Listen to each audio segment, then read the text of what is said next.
Everybody, Vince August here. It is Tuesday, May 12th. And the story that is blowing up right now on social media and the internet is the story about this plandemic, okay? And the book that this doctor wrote with regards to the virus and everything else.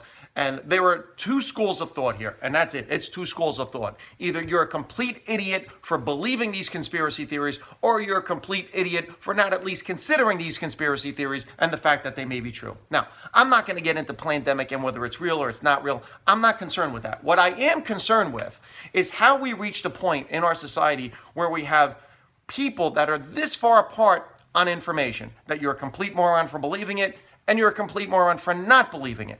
But I think I can explain through a series of graphics that I've put together here with the graphics team at the show. There is no graphics team. There is no show. This is me in my office, and I just print out pages.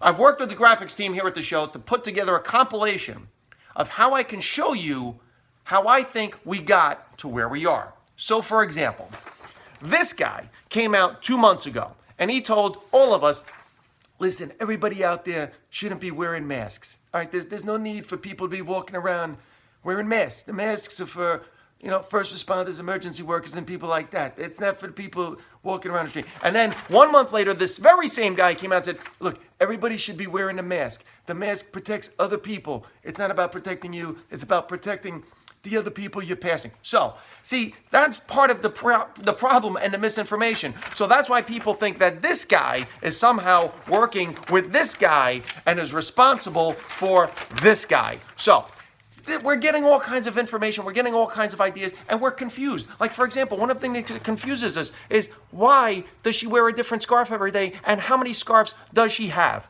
But less confusing is the fact that she said yesterday, look, we may be overcounting coronavirus deaths. Actually, they may be caused by something else other than coronavirus, and the count may be 25% too high. So now we don't even know how and why people are dying and whether it is coronavirus or something else. And we have this confusion with regards to a lot of deaths. For example, we're pretty sure that she had something to do with his death, but we haven't been able to prove that she had anything to do with his death. But what we do know is that this guy went to jail for attempting her death and definitely killing too many of these things. Then we have this death, which we haven't figured out at all. We have no reason who's behind it or what happened, but that's a mystery.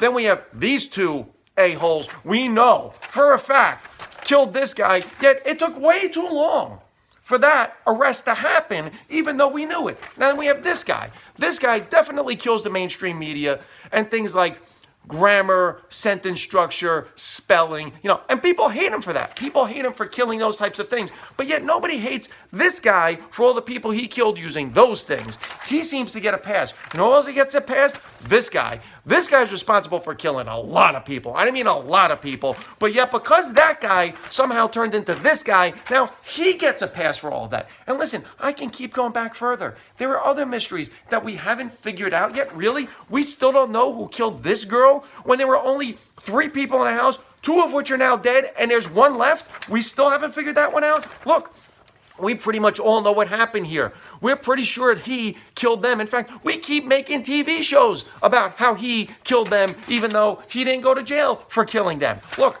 as far back as this guy, we're pretty sure that it was one guy that killed this guy, yet there's a lot of people out there still today that believe there were a whole bunch of people that killed this guy. Look, all of this is making me believe that this guy probably had the right idea after all, and that was the way things should have ended. I want to go back to a time when things were simpler, where the biggest mystery about how people in society are dying is when it's left to something like this. This is the biggest murder mystery I would like in America today. This is the biggest type of lost information that we should be dealing with in a society that has as much information and smart people as we have.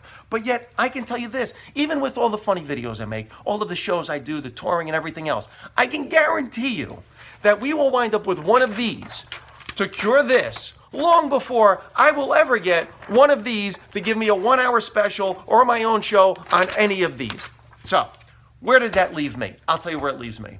If there is one thing that has died and maybe is gone that I wish wasn't, and that was when this guy said, the only thing we have to fear is fear itself.